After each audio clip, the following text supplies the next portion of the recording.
Hi, I'm Michelle Risser, and I'm a licensed therapist, and let's talk about OCD in teens. Obsessive Compulsive Disorder, or OCD, is a mental health condition where a person experiences repetitive, intrusive thoughts called obsessions. These obsessions can lead someone to act on their urges, causing compulsive or repetitive behavior. Regardless of age, the content of obsessions typically touches on issues that might be considered morally sensitive or unacceptable to someone with OCD. Common obsessions in teens with OCD include thoughts or images about sex, violence, blasphemy, fear of disappointing others, existential obsessions, and fears about not being perfect in things like academics, sports, music, or art. It's important to be able to distinguish where normal thoughts end and obsessions begin. Routines established during childhood to cope with the need for order, certainty, and security become inflexible and persistent in teens with OCD. Compulsions are any mental or physical behaviors intended to reduce anxiety and the negative emotions caused by the obsession.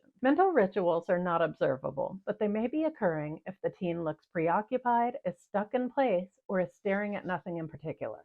Common signs of compulsions in teens with OCD include checking and rechecking schoolwork, incomplete or missing homework assignments, rereading or rewriting, asking questions over and over in class or during teachers' office hours, over-apologizing, asking for reassurance from parents and siblings, excessive showers, hand washing or grooming, ordering, arranging, and counting repeatedly, constantly checking their appearance, and changing their clothes. It's important to recognize the signs of OCD in teens.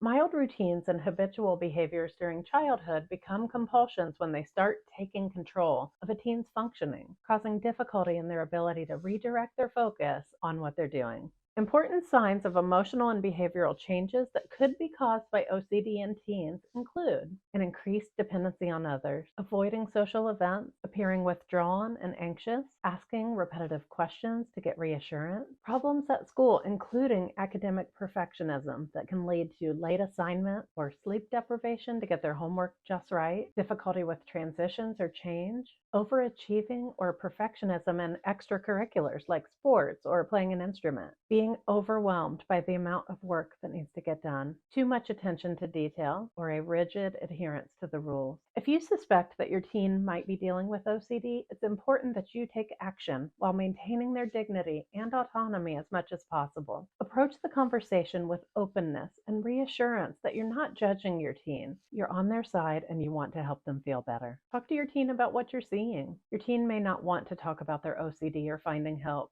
but it's important to find safe, approachable ways to bring up the topic. Giving space for sensitivity on the topic and making sure they're feeling in charge of their care is key. Teens are capable of a lot, and they often just need help making decisions and figuring out what would help them feel better. Ideally, the discussion should be led by the teen and facilitated by you. This allows them to feel like they are in control and in the driver's seat. Have your teen evaluated for OCD. A diagnosis of OCD might come from a pediatrician, a school counselor, or a mental health professional. The earlier the diagnosis, the earlier the teen can receive treatment for OCD and get back on track to achieving their full potential. Getting your teen OCD treatment. Medication and therapy are highly effective for OCD treatment at all ages, and most people find relief from a combination of the two. Exposure and response prevention, or ERP, is the gold standard for OCD treatment. It consists of helping the teen face their obsessive fear while resisting the urge to practice their compulsions. Family therapy. Teenagers interact with many people on a regular basis, so involving the people in their home can be extremely helpful. A therapist may coordinate with your child's pediatrician, school counselor, or teacher to provide better care.